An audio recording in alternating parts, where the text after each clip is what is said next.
Hey guys, magandang gabi. Welcome back po dito sa Gandara SRU channel. Andito na naman nga po ako ay nagbabalik. Nag-iisa ninyo nagmamagandang collegiate regards upang maghatid ang latest update and fresh happenings patungkol sa TVJ. Basta mga balita na may kinalaman po sa Itbulaga, sagot na po natin yan. Ganon din po sa mga balita sa loob at labas ng showbiz. Kaya naman kung di ka pa nakaka-subscribe dito sa aking channel, i-click mo na yung subscribe button at notification bell para maging updated ka at ma-notify sa susunod nating update. And for tonight's video, may kinalaman nga po sa Showtime ang atin pong update na kung saan isa po ito sa trending at pinag-uusapan ngayon sa social media sapagkat ang latest update ay mapapanood na rin po ang Showtime hindi lang sa 4 na channel kundi 5 channel na po ngayon dahil sila ay mapapanood na rin sa All TV. Well, siguro naman aware po kayo sa kumalat na balita na mapapanood ang Showtime sa All TV. Actually, dalawa po sila ng kalaban nitong Nintime Show.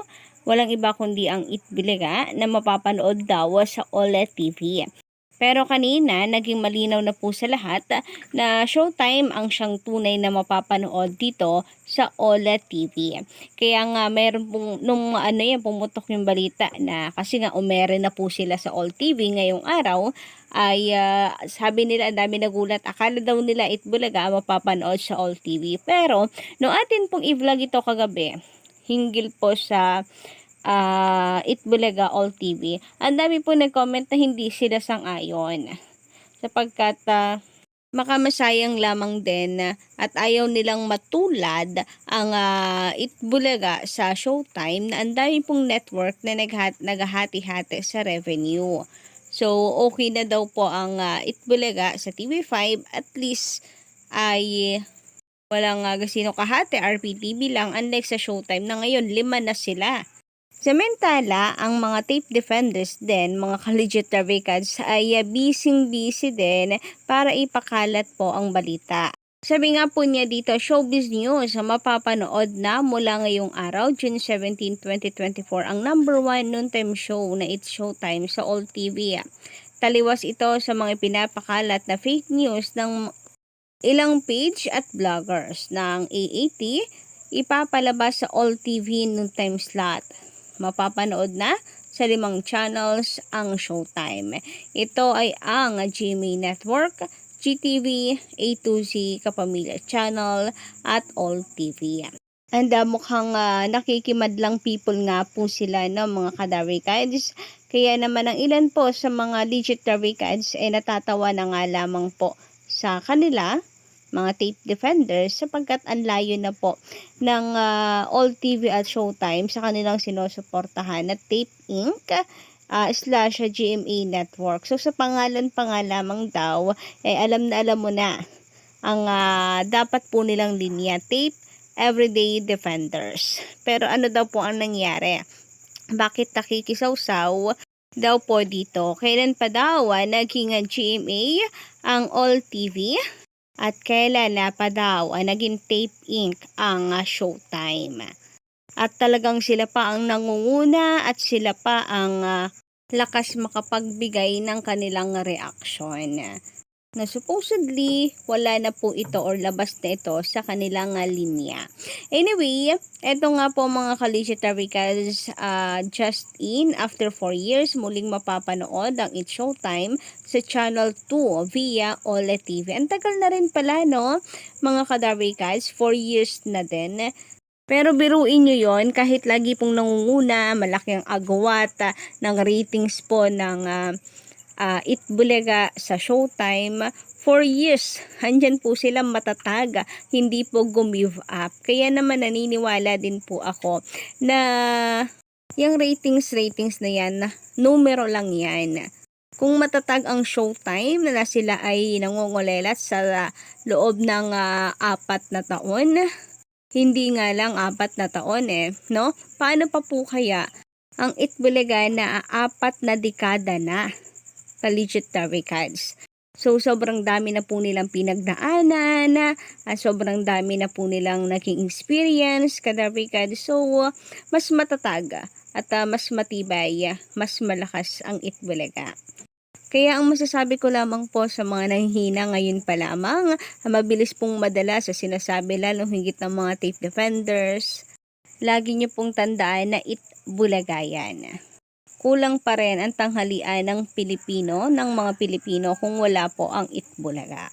Samantala, sabi naman dito, expected ko na to. Binubuhay ulit nila yung Channel 2. Plan B kung sakali matapos na ang contract sa GMA at TV5. O baka malito kayo kasi may TV5 na nakasulat dito. I think ang ibig po niyang sabihin dito, yung iba pong shows kasi ng ang iba pong shows ng ABS-CBN ay umeere na rin sa All TV. So, kapag natapos na ang kontrata, kasi may kontrata din naman ang ABS sa TV5, hindi lang po sa GMA, ay meron silang plan B. Sila ay meron ng pundasyon dito sa All TV. Kaya marahil yun yung kanyang komento dito na marahil plan B ito ng ABS-CBN. Kayo ba guys, anong inyong palagay patungkol dito? Po pwede rin naman na gusto lang din na palawakin pa ng Showtime or ng ABS yung kanila pong ratings pataasin pa lalo. Pero meron na po ako nababasa na duda po sa magiging ratings ng Showtime. Baka hindi rin po maka 1%. So, malaman po natin yan. Umeere naman na po sila sa All TV. Samantala, magbasa naman po tayo ngayon ng komento mula po sa ating commentors hinggil sa mga nagdaan po nating update. Sabi dito, I'm sure hindi na yan sila magre-renew ng contract sa GMA kasi tipid ang kilos nila.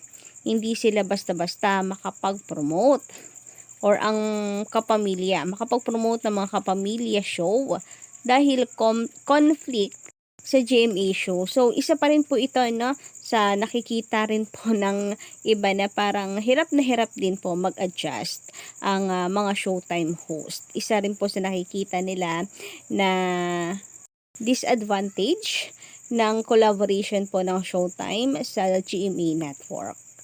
Samantala, sabi naman dito, ang gusto lang naman talaga ng kabila, lalo na ng GMA ay ang ibagsak ang Itbulaga at hindi para magbigay saya. Sorry na lang kayo, kalmado lang ang TVJ Itbulaga at mga legit Darigad. So, sayang wala po kayong username na nakalagay dito, hindi ko po kayo masya-shoutout. Anyway, magandang gabi po sa inyo. Maraming salamat sa pagkukomento. Samantala, sabi naman ng isa pa nating komentor na si Sir Michael Cadivida, ayan, ang magandang laban na 1-on-1 lang. Diyan magkakaalaman, hindi yung 2 versus 4. Nako, 2 versus 5 na po ngayon. Kung tutuusin, mas malaki ang lamang ng sakop ng GMA kung ikukumpara sa sakop ng TV5. Pero bakit? Mas madaming views ang TV5. Alam na. Nakakahiya naman yon. So, I think ito po may kinalaman or patungkol po doon sa 1-on-1 ng TV5 YouTube channel and GMA Network YouTube channel. So, kung meron pong GMA versus TV5 sa TV, GMA versus TV5 naman online. And makikita nga po doon kapag yung dalawang YouTube channel ay pagkukumparahin yung live views count during noon time, mas mataas po ang nakukuha ng Itbulaga versus sa Showtime na mas mataas ang live views ng TV5 Philippines compare sa GMA Network YouTube channel. So, yun daw dapat 1-on-1, hindi 2 versus 4. Nako, ang masakla po ngayon, magiging 2 versus 5 na po. Kasi nasa All TV na rin sila. Sabi naman dito ni Bim Ruiz, magandang gabi. Dapat bumalik na ang Coca-Cola, ang Coke sa Itbulaga. Nakakamiss ang na makita ang Coke brand sa sugod bahay ng Itbulaga. Naku, mukhang yes, agree ako. Ang dami pong nakakamiss sa Coke, Coca-Cola na pinamimigay po ng TVJ sa sugod bahay. Pero ganun pa man, mukhang imposible na makabalik ang Coke dito sa Itbulaga. Pero malay nyo naman, wala naman pong masama kung ating pong pagdadasal, di ba? Anyway, hanggang dito lang po muna ang update natin para sa gabing ito. Don't forget to click the subscribe button and notification bell for more updates.